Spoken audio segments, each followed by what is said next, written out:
Excitement has stolen her voice. By the time you hear her testimony, you will know why she's sounding like this. I'm just overwhelmed. I don't know whether to cry now or what. But what God cannot do.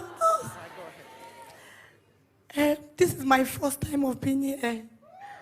It's my first time, and I joined NSPPD through the link of my godmother. She has always been sending the links, but I was never interested. I looked at it like juju. But December, I said, let me join this link. I was having issues with my international passport. For 4 months, they told me my international passport was lost. But the first day I joined, a week to Christmas, Pastor Jerry said something like, you'll be having immigration problem. But like in 5 minutes time, you will get that call. You will get that. As he just stopped saying that word, they just called me from immigration that come and pick your passport by 12 p.m. That day I knew this one was not juju, that God was here. That same day I dropped the call. But I was having this contemplation in my mind because one of my coursemate was telling me, gift, apply for scholarship. But immediately I just dropped the call to join again the prayer. He said, that scholarship you will get it. I said, this one, I don't get them, I go get this one. I stayed and I keep to it. I applied and then, I applied. I keep to it, I applied. Then on February, I applied because the deadline was for 15th. When I applied, they gave some requirements. But compulsorily, you must have IELTS 90 band. I don't have IELTS, so I submitted every document. When it got to IELTS, I submitted my NECO results. But I was scared. But at the time, there was one man to Pastor Jerry usually pray for every Friday. I started being so frequent with this prayer in January. I never missed a day till today. Then I used that mantle in February 12th. I used it to clean the screen of my laptop with faith. And there were a lot of mistakes I made uploading my documents. I said, what God cannot do, this one, God will do it. He has done the other one, he will do this one. Then with faith, I keyed into it, I applied. Early this month, second week of this month, somebody called me that gifts. They started sending rejection mail. But I could remember that morning. Pastor Jerry said something like, you will never be rejected. You will never be rejected. I said, amen. And the call came like an hour after that, an hour after the prayer. And I was scared. As he was talking to me, telling me gift, talking to me that they started sending a rejection letter. They sent him his own immediately. His rejection letter. And then I was scared because in this program, it's a new program, it's an European government scholarship. How competitive. We're over 100, only in Nigeria, we're 100 applicants. And they must pick only one person to win this scholarship. And then I was just with faith. I said, God, I will not get rejected. Pastor Jerry already said that I will never be rejected. So the next day, Pastor Jerry said something like, there is somebody after the prayers, there's somebody here. Before 3 p.m. Nigerian time, you will have one, you said you will receive a message that you will cry a cry of joy. At exactly 11:55 a.m., I got my interview mail to join them.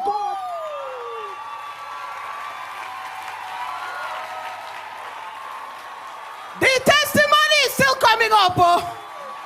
That is not the end. Go on. At 11:55 a.m., I checked the time. My father reminded because I already carried all my family members to the prayer that this year there must be a change. And then my daddy remembered and told me that Onyinye, the man said that before 3 p.m. I checked again. 11:55 a.m. They told me to come for a Zoom interview meeting for this scholarship. But I was saying, God, how did I get here? And then my interview was for the next day, the Tuesday after Easter Monday. I joined, but my time was 8:46, and I told myself, the time likes it should be 9 o'clock. I must join the morning prayer. And if it likes it should be 8 o'clock. For my sake, they will shift it. And then I joined. But as I joined, Pastor Jerry said something like, you see, God has gone ahead of you to speak for your behalf. God has gone ahead. I keyed to him. And I was praying and I was saying amen.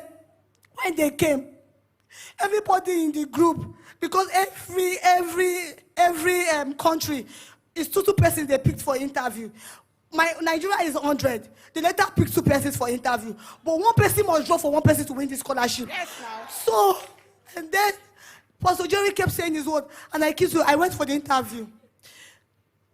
All the people in the group, different countries of the world, they were saying, everybody, not 1 person said, maybe 3 persons, 6 persons, everybody were saying 4 panels interviewed them, the same questions. It got to my own turn, I saw 5 persons. Yeah.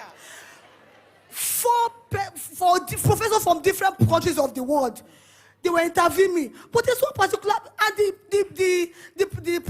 project and the program coordinator was so sure of what he said. He said, we have 4 persons, we have 4 professors here. He said it, and I was looking, but there's 5 persons in my mind.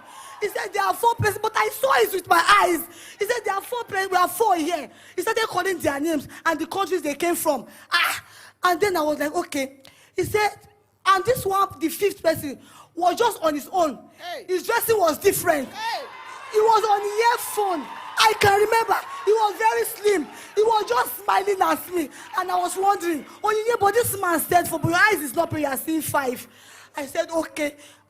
I just heard a still voice in my heart that said, this is the angel assigned for you for this source of this scholarship.